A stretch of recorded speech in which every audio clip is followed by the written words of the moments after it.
this together and develop an output, you have to keep in mind that all of that input, all of that sensory input is passing through the limbic system. And at the limbic system, that's really where we see the integration of the hormonal response into our movement. And as much as we would like to think of, yeah, we can go to the gym and we can do all these workouts, or we can do these corrective exercises, and we can do all these workouts to create these physiological adaptations, one of the things that we significantly overlook and drastically underappreciate is the hormonal response that movement has. And think about just right now, the world that we're experiencing and living in. How many issues are we dealing with that are hormonally based? Unbalanced hormones, hormones that are all out of whack. I mean, I'm a 40-year-old man. Every ad that I see has Frank Thomas in it talking about low testosterone, low testosterone, low testosterone. If you're a male over the age of 25, you have low testosterone in today's world. It's just the way it is. The question goes back to, well, why, and what can movement do about that?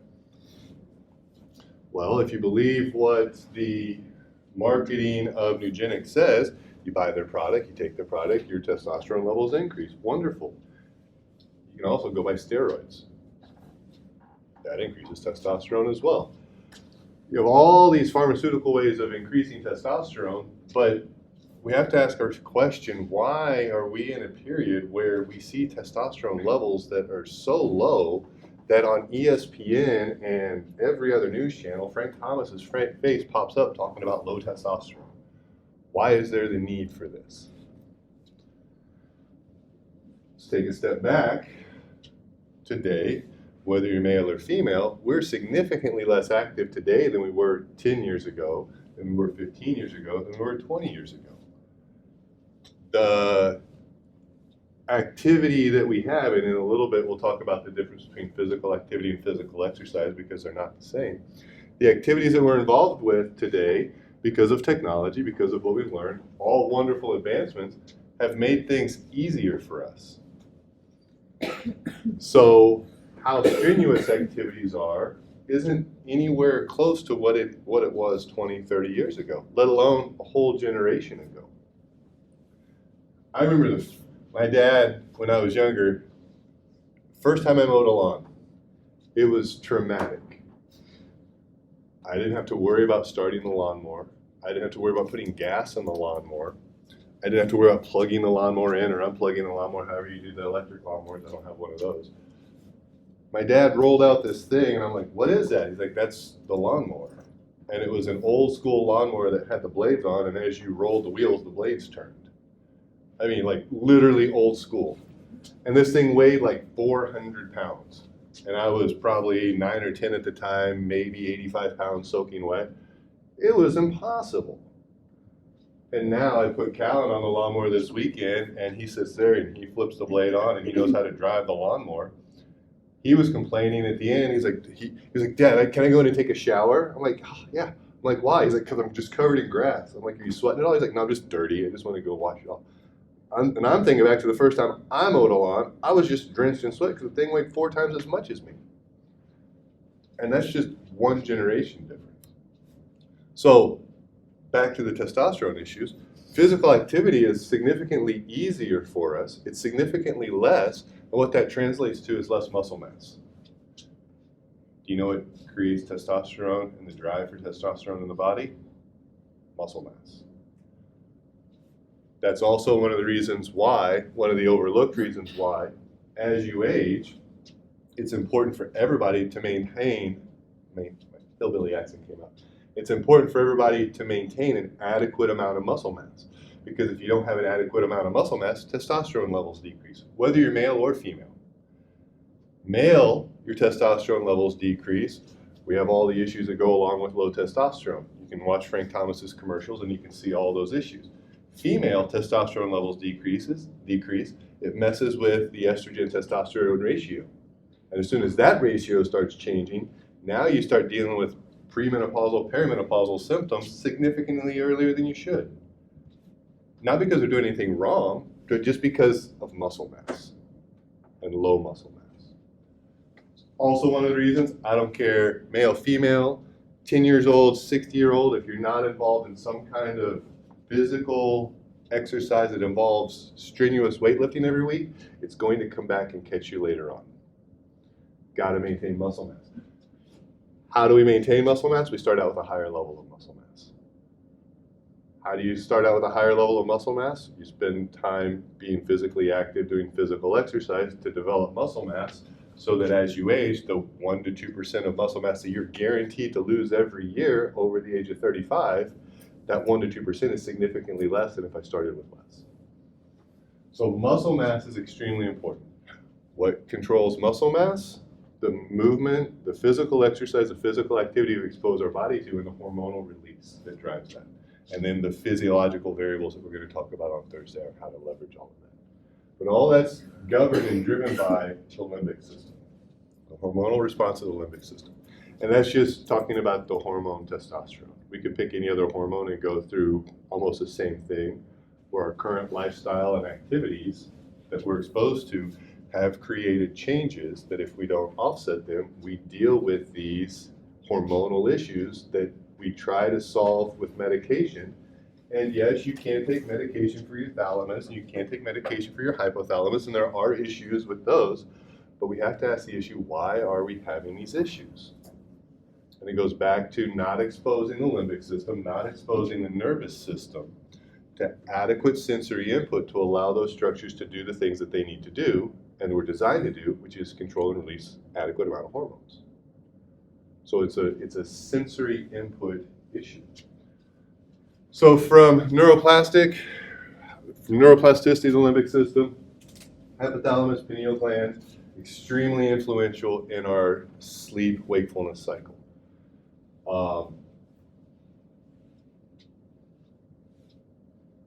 When we have a traumatic episode, I just saw a patient yesterday, post-op ACL patient, everything looks amazing, wonderful. She was 5 months out, and I was talking to her, I'm like, what's your biggest concern right now? She's like, I'm scared. I'm like, okay, what are you scared of? I'm scared of clowns. We're just getting it all out there.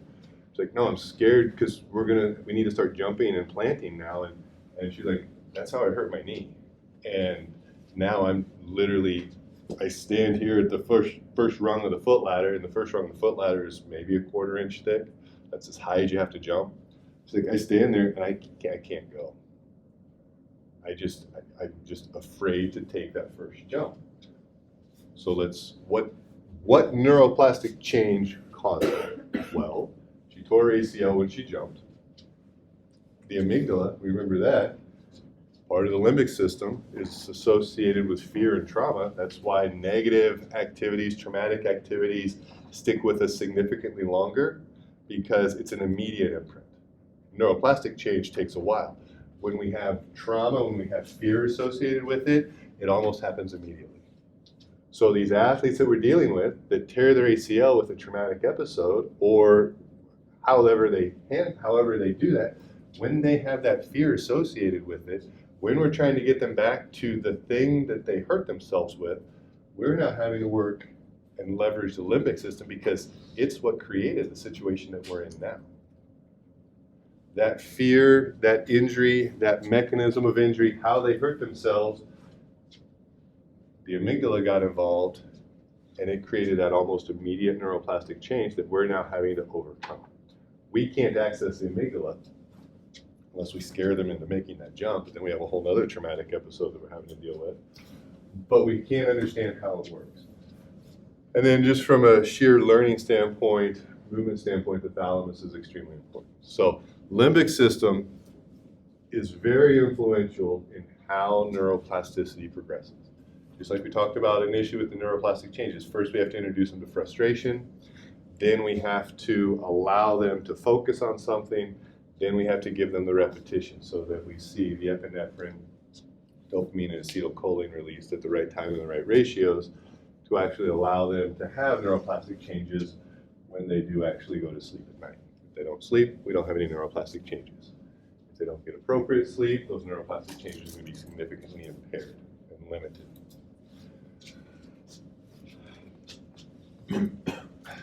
Who listens to the Bobby Bones Show? was 100 bonus points if anybody would raise their hands.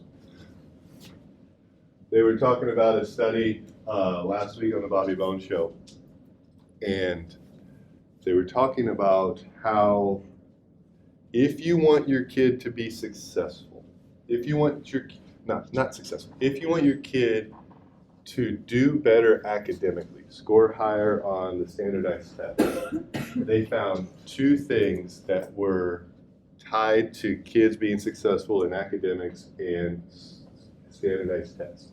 Anybody want to guess what those are? Sleep. It wasn't sleep. It could have been a third one. Get your kid involved in a team sport and give them a book and make them read, or have them read, however you want to. Those two things, and I haven't had a chance to go through and look at this, find the study to see how actually accurate it is. But from what they were describing, they were talking that what they were describing was the study. The gist of the study was if you want your kid, the team sport aspect, the lessons that team sports teach the kids, is very important. The reading exposes them to all these different things. That combination, set them up to be successful later in life. And they were debating all of that. And they were trying to figure out why those two were together. Well, you have a 10, 11, 12-year-old, you have a younger kid that's physically growing. We have to keep in mind that what we see on the outside is a representation of what's happening within their head from a neurological standpoint.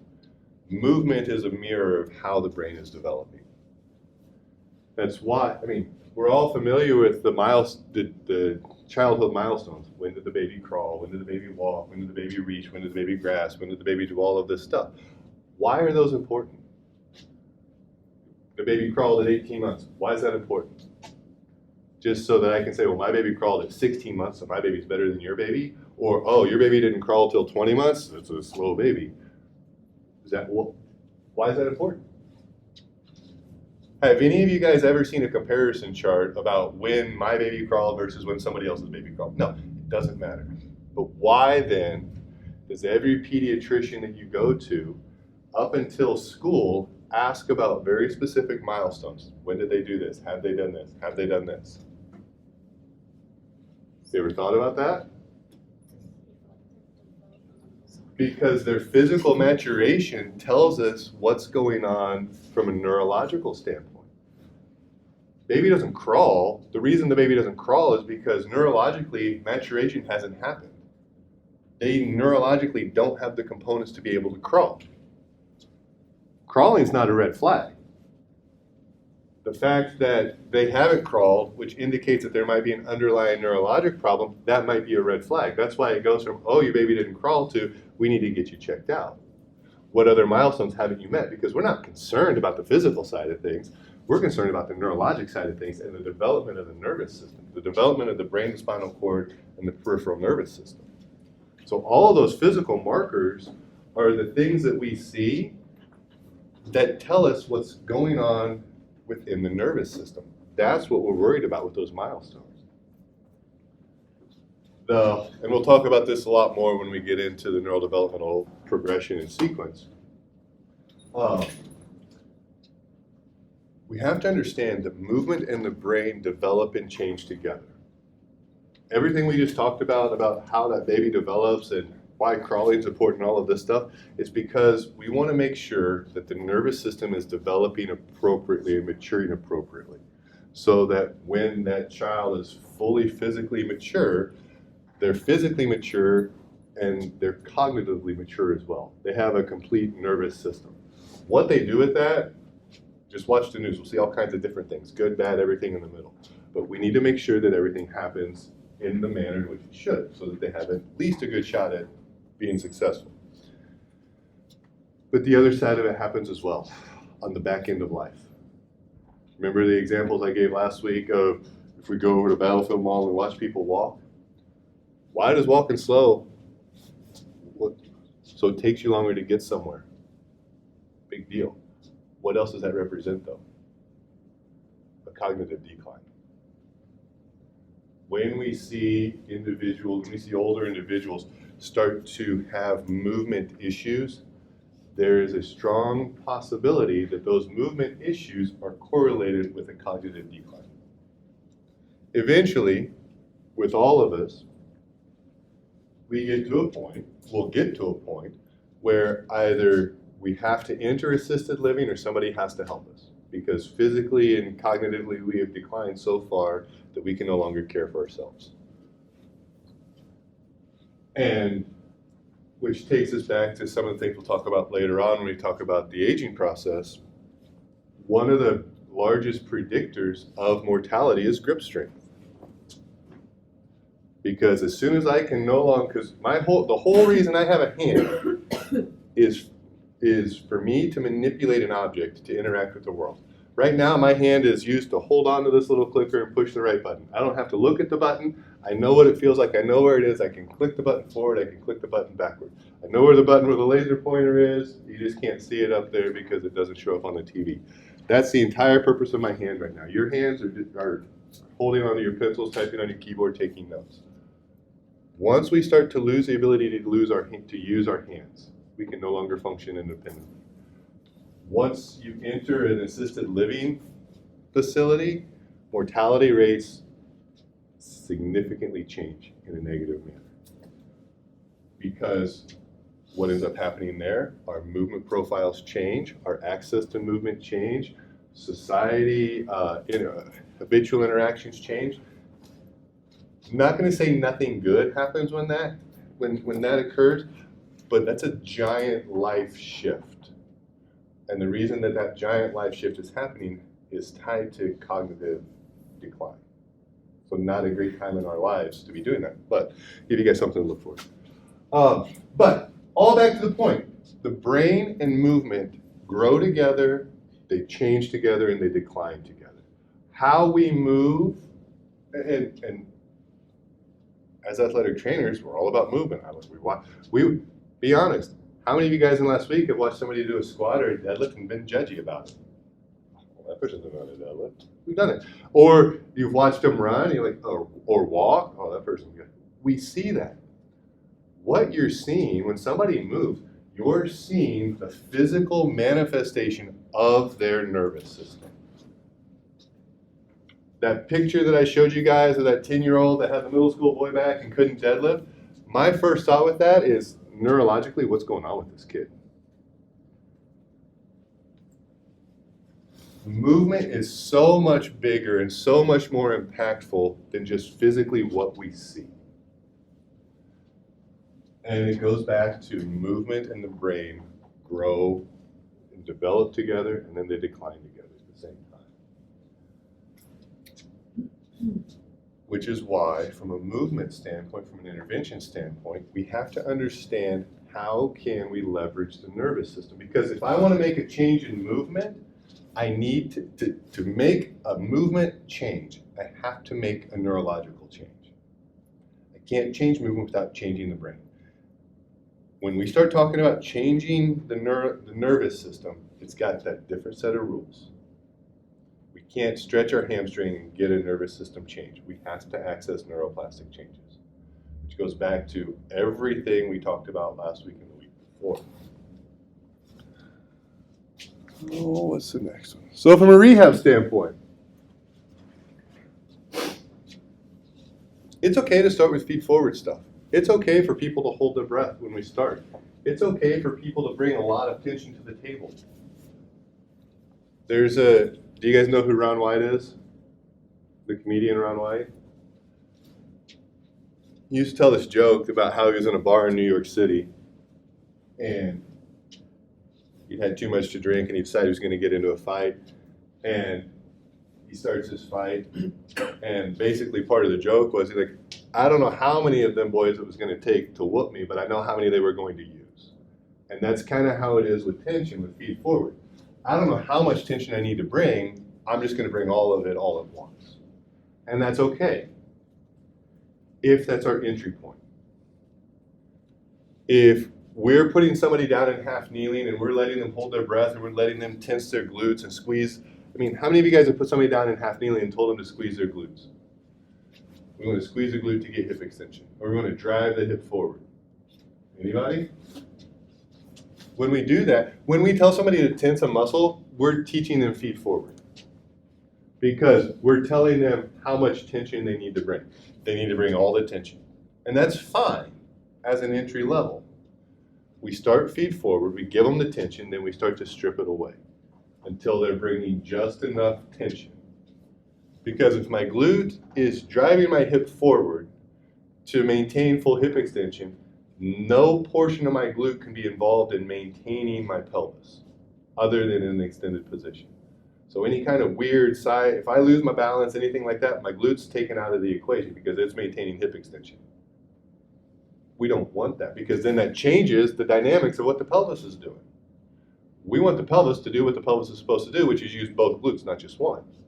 So we might need to initially, if somebody gets into half kneeling and they're not even close to full hip extension, we might need to, and it might be appropriate to give them that feed forward approach of squeeze the glute to get into full hip extension, to maintain full hip extension. But now if we're squeezing the glute at a level 10 to maintain hip extension, we want to back that down to an 8. Or how little tension can you bring and still maintain hip extension? And then we're going to work there. So we give them all the tension and let's scale it back until they lose that position. That's too little. We need to bring just enough so that then we can get into what the pelvis needs to do. So we can start with feed forward. We just have to strip it away. Remember, if we're talking about any kind of movement issues, especially stability problems are all neurological. Somebody has a core strength issue, it's not a core strength issue. We call it core strength, but it's an issue with the nervous system and how it's integrating everything to accomplish the task at hand, or how it's not integrating everything to accomplish the task at hand. And then again, we have to integrate. Calf raises are wonderful, angle board is wonderful, but if we don't ever integrate those new ranges of motion, that new strength into anything larger, we're not going to keep it. Because I don't care how long you spend on the angle board, you're not ever going to experience any level of frustration on the angle board. If you don't ever experience any level of frustration, we're not going to get any neuroplastic changes. And all we're left with are trying to make physiological adaptations. We'll talk about those again on Thursday. But I can tell you, if all we're trying to do is create physiologic adaptations to tissue, and we're trying to create a new range of motion, you're not going to do it. It's just not going to work. Because that 5 minutes you spend on the angle board giving them a new range of dorsiflexion, that's wonderful. That's great. But what happens when they get off the angle board and leave the athletic training room? They're going to go back to the range of motion that they used to have. So we'll say they spent a whole hour on the angle board. You spend an hour with them on the angle board, and they have dorsiflexion that they've never experienced. They spent 1 hour out of 24 hours on the angle board. The next 23 hours they're not going to be on the angle board, and they're going to go back to the level of dorsiflexion that they had. Which is greater, 1 or 23? 23. So their nervous system, their physiology has been exposed to shortened motion for 23 hours out of the day. That's going to trump everything we did in that hour. So we have to understand the physiological adaptations we're trying to create so that we know how to program. But if we really want that to stick, we have to leverage the nervous system. If we don't leverage the nervous system, we're not going to make any lasting change. Physical activity, physical exercise. Physical activity, do you guys know who that is? No? What was that? Who do you think it is? You guys might, here recently, you guys might have seen him as a commentator for the NBA for basketball, but it's Bill Walton. He used to play basketball. Kind of has his hippie vibes going on right now. Why I put that picture up here, a lot of times the physical activity that people talk about and stuff that we need to do kind of get this outcast, fringish type of label associated with it. Physical activity, physical exercise are both movement. Activity and exercise are not the same thing. Activity and exercise don't create the same thing, don't expose the body to the same thing. And, can't think of the the Greek philosopher's name, Archimedes, something like that. This is his quote: "Humans don't rise to the occasion; they fall to the highest level of training." What I talked about earlier about how we're not moving, we're not as active, the activity that we're doing now isn't as strenuous as it used to be. That's what our bodies are getting used to. One of the, a lot of the recommendations right now, that we're seeing to offset our current lifestyle aren't about exercise, but we lump them in there with exercise, even though they're not. Great example. How many steps are you guys supposed to, how many steps are recommended for us to take every day? 10,000 steps, right? That's not exercise. You can't walk your way to healthy. 10,000 steps a day actually isn't even correct. 10,000 steps a day is based off of a Japanese study from the late 70s, early 80s from a company that was making the first pedometer, and they wanted a nice round number to recommend people to take an adequate number of steps. So you needed to get by their pedometer to actually improve your health. And this was again in the 70s and 80s. So they landed on 10,000 steps. From a physical activity standpoint, it's actually 12,000 steps is minimum for you to actually get the correct level of activity that our body is used to. If you get that 12,000 steps, will you be healthy? No. Will you be fit? Not at all. There's a lot of people that walk 12,000 steps and get 12,000 steps and are adamant about getting their step count for the day. Wonderful, let's go run a marathon. They won't make it to mile 1. Because walking 12,000 steps and running a marathon are two different things. Wonderful, you walk 12,000 steps. Let's see how much you can deadlift. Because if you can't deadlift your body weight, we're not even a minimum human standard. So 12,000 steps, 10 to 12,000 steps is minimal for physical activity. That's not exercise. You're not going to see physiological adaptations from 12,000 steps in your day-to-day activity. Your calves aren't going to get swole because you took 12,000 steps, because it's physical activity. Physical activity is just exposing our body to the things that our body is supposed to be exposed to. Unfortunately, our lifestyles, our habits today, take away a lot of the things that our bodies are supposed to be exposed to, specifically what our nervous system is supposed to be exposed to. Why that's important: physical activity is all about exposing our body to appropriate levels of sensory input to just maintain. Physical exercise, do you guys know what the first corrective exercise ever was? I mean, we live in the world of corrective exercise. Everything we do is based off corrective exercise. Go to the social medias, they'll talk about all the greatest corrective exercises on the planet. Do you guys actually know what the first corrective exercise was? Was it horseback riding? It was horseback riding. Do you know why? And it was first written about in a book that was written in 1790. It was in the late 1700s, I think 1792. But I'm thinking that sounds a lot like Columbus. In 1792, Columbus sailed due. 1492. I knew the 92 was in there. 1792. And in 1792, do you know why they were having people get on horses and do corrective exercise? And they actually called it corrective exercise. It wasn't because somebody had an ankle sprain or their back hurt. It was because they'd been sick and they had sepsis.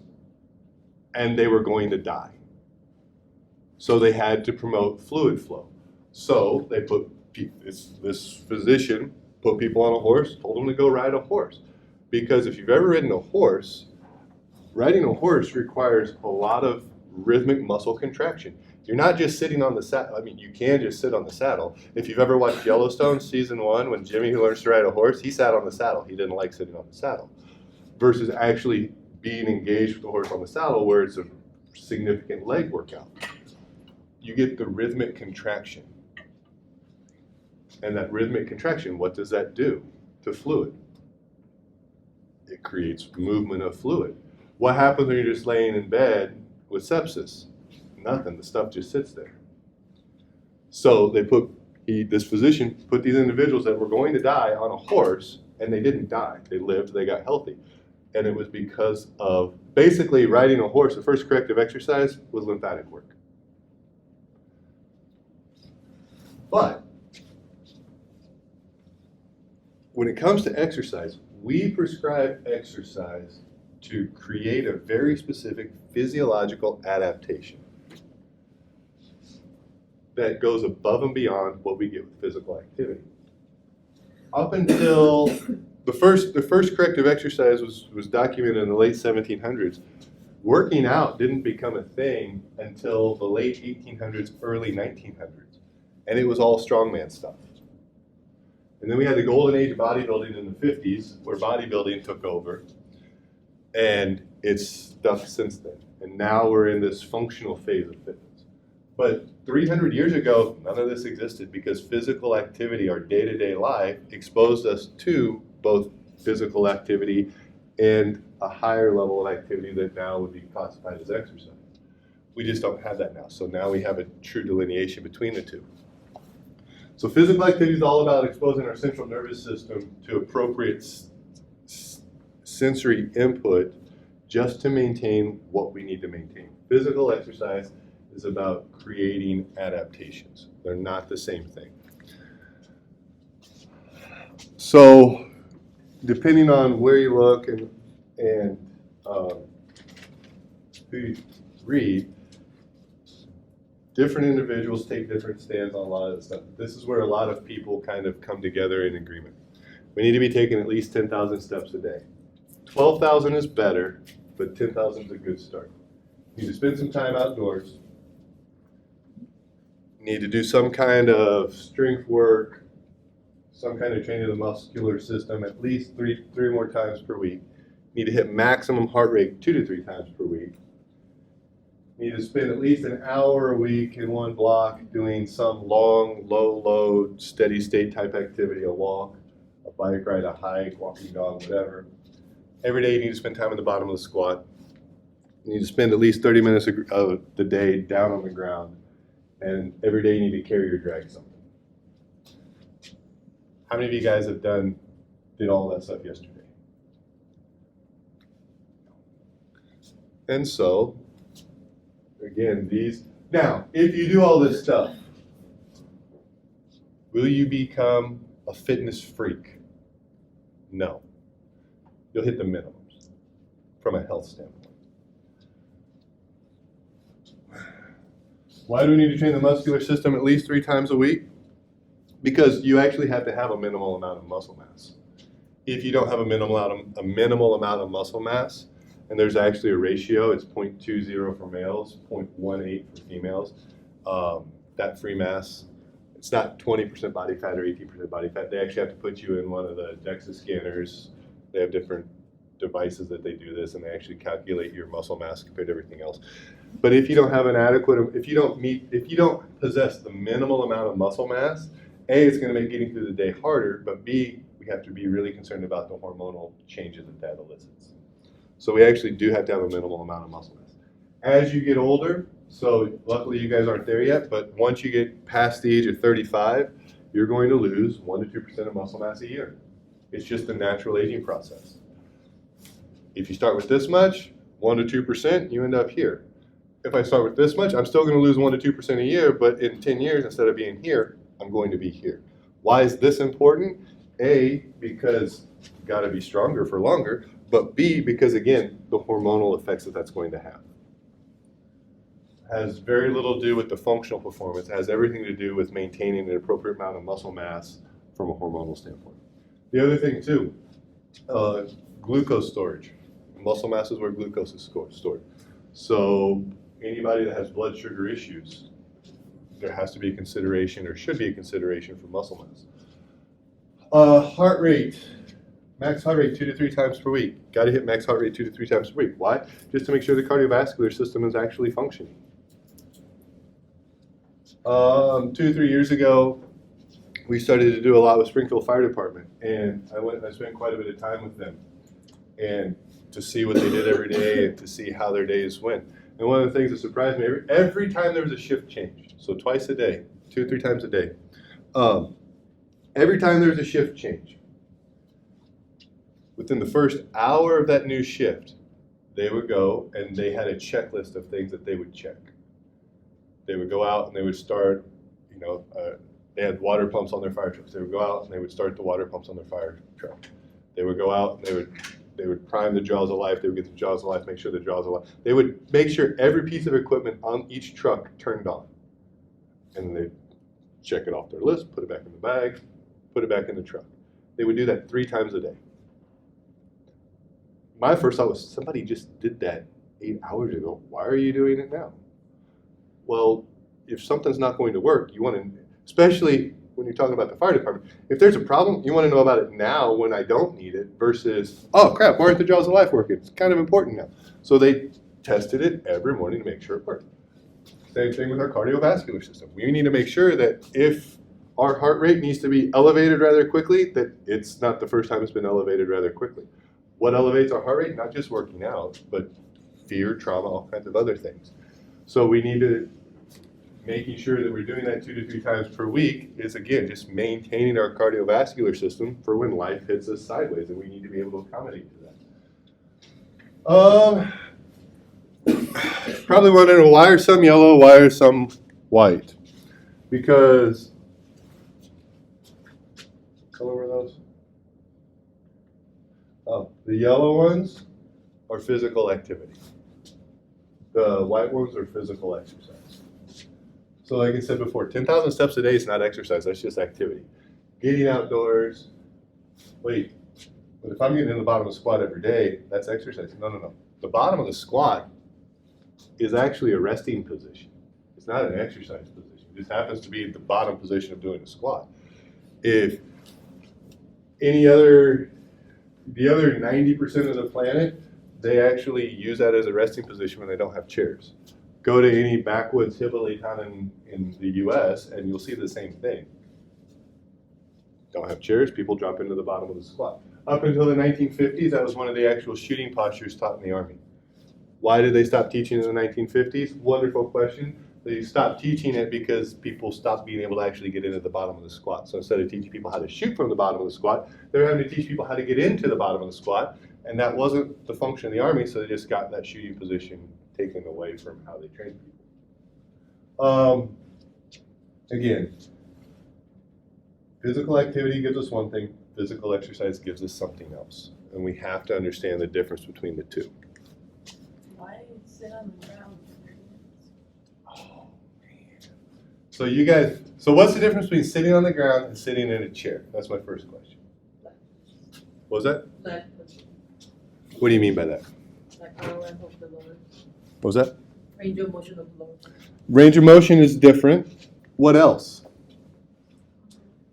What was that? Just like contact with the ground. Contact with the ground. So we all have people do foam roll stuff, right? Just have people sit down on the ground. The ground is a wonderful, if you sit down on the ground, you'll find your ischial tuberosity. If you sit down on the ground and you roll around on the ground, you're going to find your greater trochanter. If you have never done pull-ups before and you decide one day, hey, let's try to do 100 pull-ups, or if you haven't done pull-ups for a long time and you decided, hey, let's do 100 pull-ups, if you lay down on the ground, you'll find your lats really, really quick. Or so I've been told. So we get that. What else? So right now, all of you guys lean back. What happens? The chair stops you, right? You don't fall over. If you're on the ground and you lean back, what's going to happen? Either you fall over or your core, your abs, everything else engages. So sitting on the ground, if we have anybody that has a pelvic floor issue, the best corrective exercise we can do is sit on the ground. Get rid of all the chairs in your house. Or at least for the next 2 weeks, you're spending time on the ground. Because your core, you have to provide all of the stability to sit down on the floor. The range of motion requirements to sit down on the floor are significantly different than the range of motion requirements to sit in a chair. And sadly, a lot of people have lost range of motion to where they can't even sit down on the floor comfortably. Does that mean that I need to sit in the L-sit position for 30 minutes on the floor? No, because when you sit on the floor, it's not going to be as comfortable as sitting on that comfortable couch. It's all padded and lets you lean back, and it's got the pillows, and it's wonderful. and you can sit there for 30 minutes and not move. If you sit down on the floor, you're going to constantly be shifting and moving around. So you get a little bit of soft tissue work because of the contact with the ground. You get a little bit of that tissue shearing because of the contact with the ground. You get a lot of range of motion work sitting on the ground. Whatever we decide, whatever you want to call the core is working. The pelvic floor is having to work. You're actually having to sit on your ischial tuberosities, which if you're sitting on your ischial tuberosities, now the pelvic floor is holding everything up off the ground. So lots of benefits to sitting on the floor that we try to accomplish in rehab, when the best solution is to have them spend time down on the floor. It is uncomfortable, but it'll get better once people do that. And same thing with getting into the bottom of the squat, spending some time in the bottom of the squat every day. There's a book out there, I believe it's called Built to Move by Kelly and Julie Starrett. And basically they started out, they ran a really large CrossFit out in San Francisco. And they've transitioned, and the book that they just put out, the Built to Move book, basically it's all these things from a daily activity standpoint that people need to integrate into their day-to-day life. Not an exercise book, just a physical activity book. All right. That's a lot of stuff that we just talked about in regards to the nervous system. How much of that was just regurgitated from what you learned in your undergrad anatomy class when it came to the nervous system? Did I regurgitate anything that you guys have been exposed to before? Maybe the parts of the brain, but even the parts of the brain, did you guys talk about the actual components of the cortex when you learned the brain? You learned about the cortex. We didn't break it down. And again, we need to understand it from a movement standpoint. It's very complex, but it's actually, the body is extremely simple. The body is going, if we don't use something, we are going to lose it. From a neurological standpoint and from a physical standpoint. If you're looking at somebody and you run them through an active straight leg raise or a passive straight leg raise, and their range of motion is decreased, they lost that range of motion because they never accessed that range of motion. They stopped using that range of motion. It all comes back to the conservation of energy. Our nervous system, our body, for a million years, learned that we have to conserve energy, we have to conserve calories, we have to conserve. Only for the last 200 to 300 years have we been in this caloric abundance that we haven't had to do that. Our nervous system, we haven't evolved yet to that. Evolution takes a long time to happen. And don't want to get into creation and all that kind of stuff, creation, religion, anything like that, but our bodies do evolve over time. It just takes a long time for physical bodies to evolve. We haven't evolved, our nervous system hasn't evolved to not having to be scared about conserving calories. So we have to understand that our nervous system is all about survival.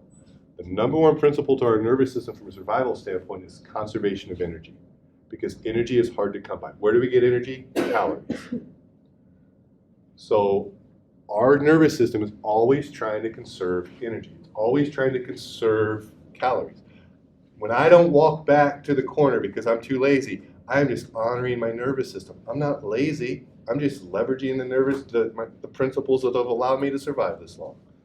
Or I'm lazy, whatever you want to call it. So when we see somebody that loses range of motion, the reason that they've lost that range of motion is they stopped accessing it. The body doesn't recognize it anymore. So when you have a knee that doesn't fully extend, we think tight hamstrings, right? The hamstrings have shortened up. The hamstrings can no longer elongate to get to that end range extension. That's what we think, right? What we don't comprehend is that this loss of motion doesn't exist here. This is physical tissue that we can create adaptation in rather quickly. The reason that we lost the range of motion is because up here on that cerebral cortex, we're not using that last 10 degrees. Let's just use that real estate on the cortex for something else. That last 10 degrees doesn't exist anymore. We lost it. So when we don't use something, we lose it. Conservation of energy. all about sensory input. So how does this tie into what we need to do as athletic trainers from a rehab standpoint?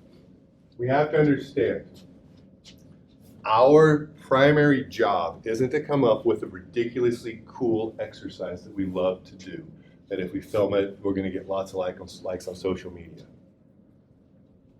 Our number one priority from an exercise standpoint is to provide appropriate and adequate sensory input to create the adaptation that we want.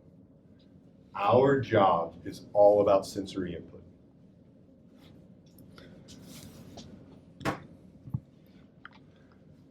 So when we think of sensory input, we have to think about the sensory motor homunculus, the areas of that sensory homunculus that were the largest.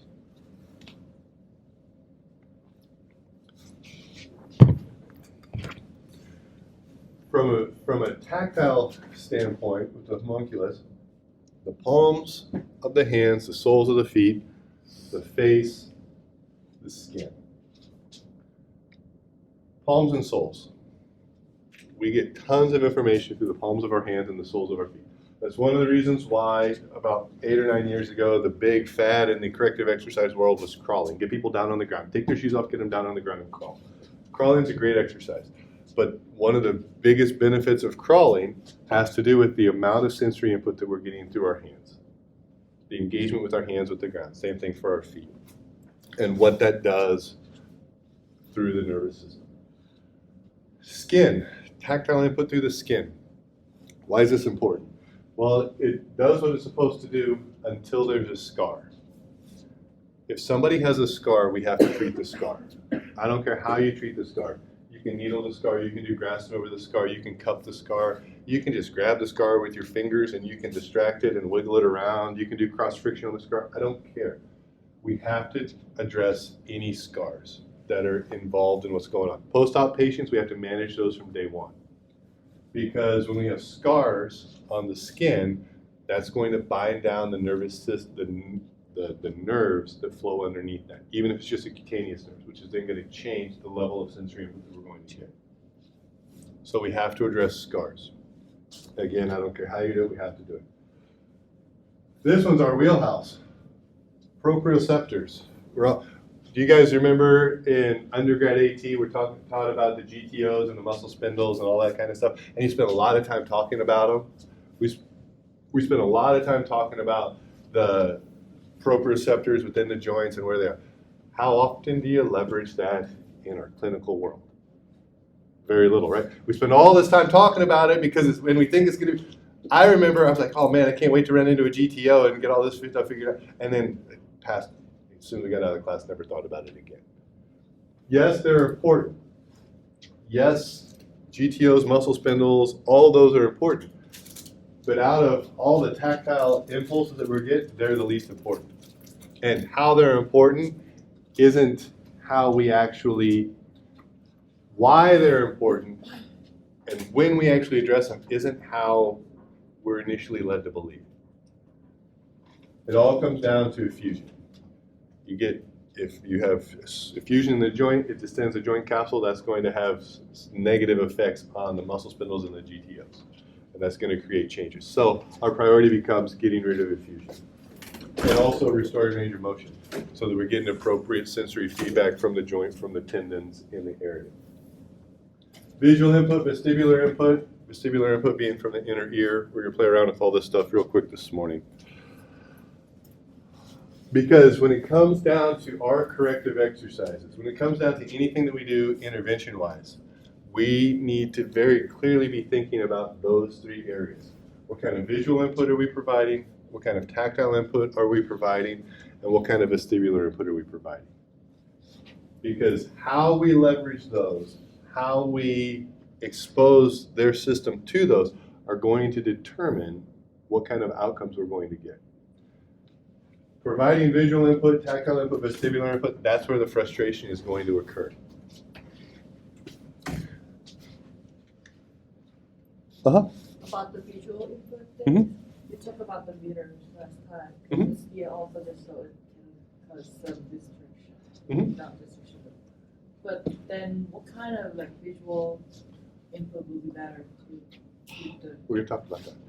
Because if we talk, I mean, right now, if I asked you guys that exact same question, how do you manipulate visual input? Let me guess the answer you're all going to write.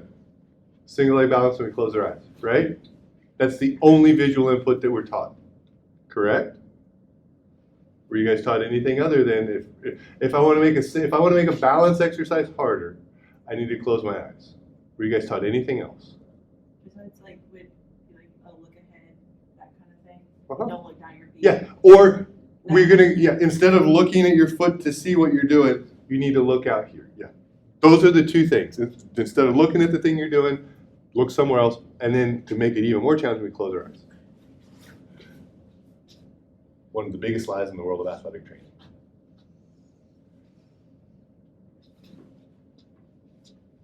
And I actually knew somebody was going to mention that. I didn't know who it was going to be. Rehab vision. Because when we close our eyes, it forces those proprioceptors and it forces those tactile receptors to be more receptive, right? That's what we're told. If I close my eyes, we have to be getting better sensory input, right? And our nervous system has to better prioritize and better filter that, right? That's the logic of what we're told. That is extremely simple logic. That's not how the nervous system works. It's basic logic that doesn't follow neurologic principles.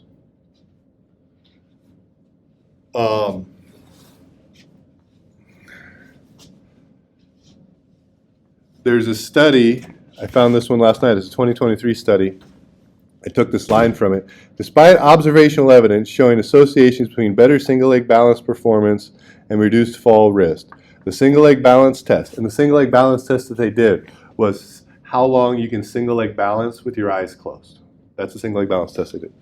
The single leg balance test had little prognostic accuracy under predicting falls. So basically, you could single leg balance for 7.5 minutes. I could single leg balance for 7.5 seconds.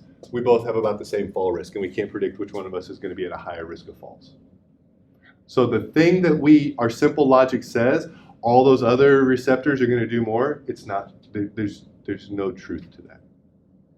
So we have to manipulate the visual system other ways, and it's not closing the eyes. And I knew you guys would have a question about that, so I brought some fancy toys today that we're going to play with. It's almost like I predicted this stuff. Or if you guys don't do it right, I'm just going to start hitting you with those sticks. But we'll get to that in just a second. All right, so how do we leverage all this stuff? I started teaching this first drill way back when we started the graduate program in 2010. Came across this drill in a book that I saw, and we started doing it. It didn't have a name, but it ended up just taking on the name, the Brandon Dance. I don't know why, but that's just what they called it because I was showing them how to do it. We did it, and it does kind of look like a dance. All these are different ways in which we can leverage sensory input. So we're going to go through these. We're going to spend a little bit of time on that last one, the vision stuff as well, because we do need to understand and have a better idea of how to actually leverage the sensory input and manipulate the sensory input to create frustration to then create neuroplastic change. Because if we don't create frustration, we're not going to get neuroplastic change. And if we don't get neuroplastic change, we're left on physiology. Physiology takes forever. And we'll talk about that on Thursday. So we're going to go through the Brandon dance. So everybody go ahead and stand up. If I can find the book and actually find the other name for it, I'll find it because I don't like calling it the Brandon dance, but that's just the only thing I can think of that's now. All right, so step one, you need to give yourself a little, we're not actually going to dance, so don't worry about it. You're going to take your hands out like this. Take your left hand, flip it over, and now cross it over. Now take your right hand and flip it over, so both thumbs are down. And now grab. So now, first off, we have some range of motion stuff going on here. So now all you're going to do from here is you're going to take your hands from here, and you're going to bring it up here. You're just going to go back and forth. Not too bad, right? Pretty easy. Okay? So now, go the other way with your hands. Not too bad. Now this is just step one of the Brandon dance. So now we actually have to add this the first dance step into it. So now what you're going to do when your hands are here, you're going to cross your feet over. No. You're just going back and forth like this. So we get some unique range of motion things going on in the wrist. Then step the other way. And you can step the other side. That's too much for my brain. Actually, no, it's not. That's easier. It's easier. Now actually step forward and backwards as well. Take a little thinking of that one. So nothing super tough. Why? But so what makes this one such a challenge is right away, if you think of your body as the left side and right side. Right side of your brain controls the left side of your body, left side of the brain controls the right side of your body. We've all learned that before. Well, as soon as my hand's here, everything's all happy. Right side, left side. But as soon as I cross midline, now we have static. Because now the left side is on the right side side's on the left side, there's a lot of things that have to be worked out. Then once we start moving back and forth, now we're adding movement into that. So we're manipulating that sensory input. So we've crossed midline once here. Then when we go here, we're crossing midline a second time. So now, from a neurologic standpoint, all of that's having to work itself out on the fly. So now, take your shoes off. Actually, no, we'll stay here. You can still take your shoes off. We'll use them in a second. Go ahead and lay on your back. Find a spot just to lay on your back. Lay supine. Stay back.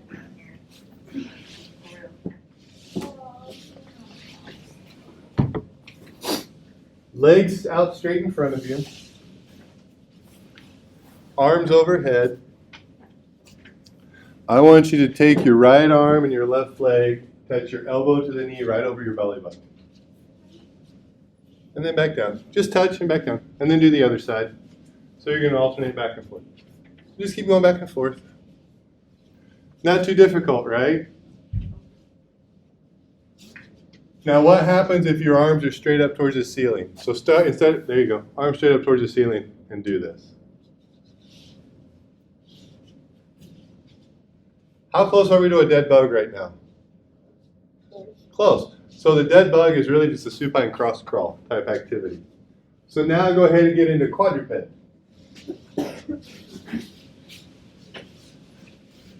And do the same thing. So right arm, left leg. You're going to reach your right arm out, your left arm back, and you're going to touch your elbow to your knee right underneath your belly button. And then you're going to alternate and do the other side. And just alternate back and forth. Not too bad. This is just quadruped cross crawl. This is also the rotational stability test on the FMS. Go ahead and stand up. Now stand feet together, arms overhead. And now same thing. Touch your right elbow to your left knee in front of your belly button. And alternate. So now we've taken the same thing. We've progressed it from supine to quadruped to standing. We've done the exact same thing 3 different ways. You guys can like this. We've done the exact same thing 3 different ways, but it's gotten 3 different results. We can then take that in and turn this into our rolling patterns of the body, which is just another cross-call variation. But again, with this, what we're doing is we're bringing everything into midline. We're having to coordinate everything. How you accomplish that, I really don't care. The only thing I care about controlling is I put you in a posture. We pick the posture. And then the only thing I tell you that you have to do is touch your elbow to your knee over your belly button. How you get there and what you do from there is up to you. Some of you guys had to use a little bit more unique range of motion options to get there if you were lacking some range of motion. Some of you guys didn't have to.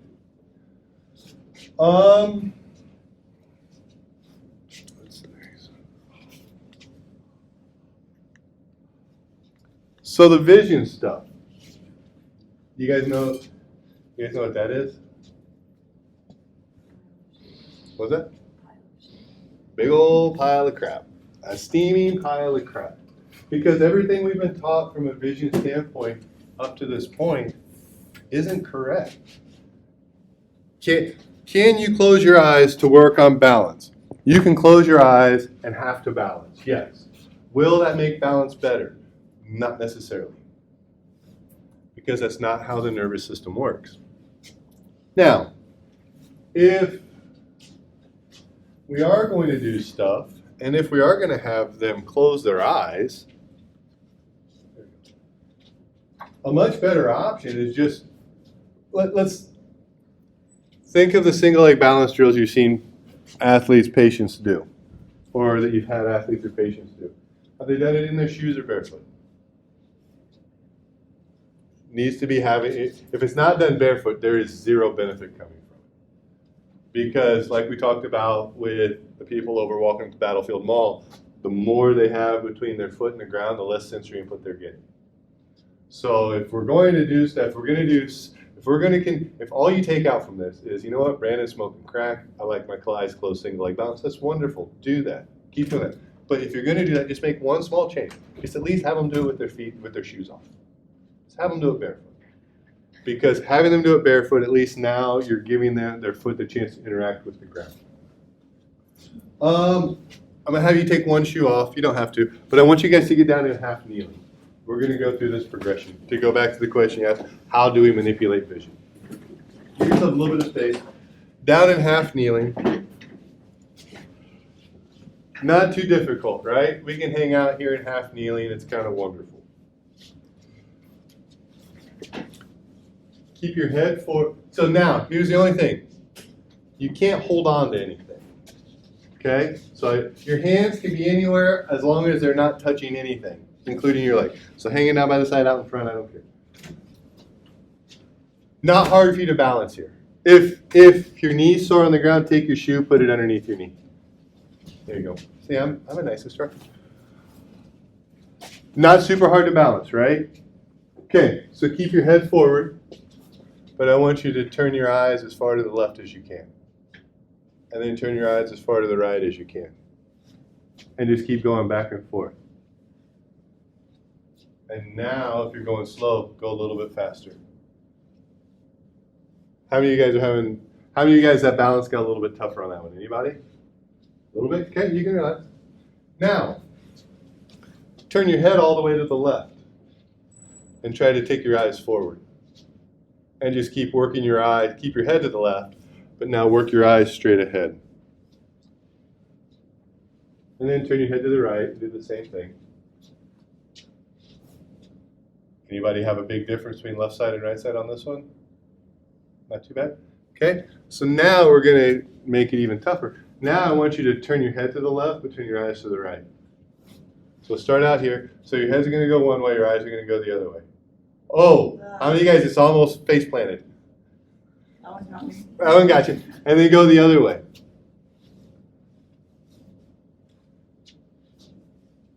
So while your head's moving, I want your eyes to be moving the opposite way. So now, what we're doing with that is we're just manipulating the visual input. And the hard part is when our visual input doesn't match tactily what we're feeling, we're having to process things. You're down on one knee. Everything's pointed this way. All of my visual input should be what's in front of me. As soon as that changes, as soon as the orientation of my head changes, now my whole body's facing this way, but my head and all my sensory organs are facing this way. It becomes harder to maintain this position because now all the sensory information I get is about this place in space, but right here is where my body is. So when we start separating the visual input from the tactile input, that's when we start to get those little wiggles. That's when they're having to integrate together. That's a lot different than completely taking away our visual input. Because remember, what sensory input makes up the largest component of the brain? The vision. Our visual system and our visual integration system. So that's an easy way, instead of closing their eyes, just manipulate what their eyes are doing. How many of you guys have seen these things before? A couple of you? All right, who wants to be the volunteer? Oh, perfect. How do you stand over there? You get those. So, you're going to start out just like this. Your right stick, you're going to tap right there, eye level.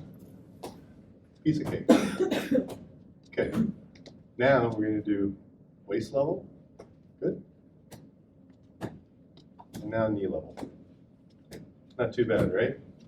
Okay, now we're going to put all those together. So we're going to go high, middle, low. Okay, this is 6 of the 20, the initial 24 that we could be doing. Not too bad. Okay, so now bring your feet all the way together.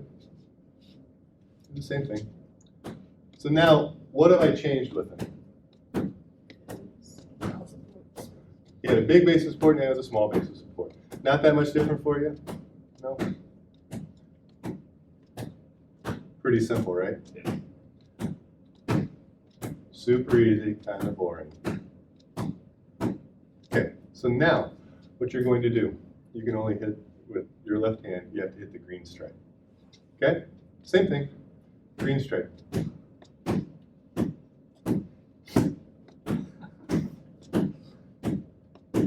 Now purple stripe. All we're doing is manipulating the visual input. Now, hang on for a second. Well, why would we even do this? Let's just say, I wouldn't use a chair first off, but this is what we have. Pick a leg, either leg, put your foot up on the chair.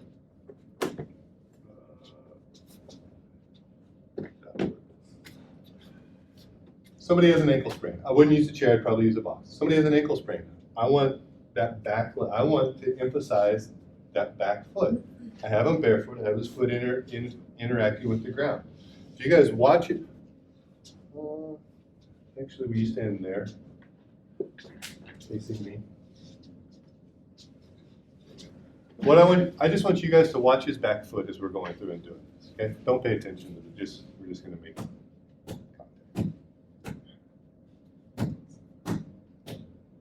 What's his back foot doing? We have a lot of movement of that back foot, right? He's having to interact and adjust and integrate the muscles of his lower leg and foot with what's going on in his arms, okay? So now, put your foot down on the ground. Now watch that foot with both feet on the ground. Does it look the same or does it look different? Less than what it was, right? So if he's an ankle sprain, if I'm working with him from an ankle sprain standpoint, I'm going to introduce him to these K3 patterns just like this so that his nervous system is now learning how to do this, but that's not what I want to do. I want that foot reacting and responding. I'm not going to put him on an RX pad because what kind of sensory input are we getting from an RX pad? None. Here, we're getting sensory input because I'm trying to hit him with these sticks. He's having to match that. He's having to match the force with this.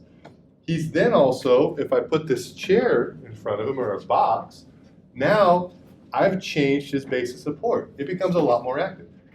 The only rule this time is you can't move. We're gonna do the same thing. You just can't move. You just have to react to it, okay? Same thing. We're just gonna keep the same pattern. So now he has to stay right where he's at, but now I have to move. You can rotate your shoulders. Open your shoulders up towards me. Oh, okay. There you go. I can turn towards you? Yep. What's going on with his foot now?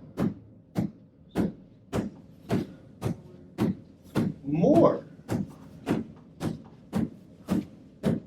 And so this is a very sensory-rich environment where his foot's having to do a whole lot. If he's a basketball player, is his foot having to react and respond and integrate with the ground based off of what his upper body's doing? Absolutely. If I just say, stand there on your left leg, don't fall. Stand. How close is that to him doing anything? It's not. Very little sensory input versus sensory input where he's having to react and respond. I just stand back over here. And as soon as we go to where now, we can let's go one arm. You just have, I changed the rules on you. There we go. We're just going to do this. One simple forehand, backhand. When I call out a color, you have to hit that color, okay? And you keep hitting that color until I tell you to change it different. Orange. Green.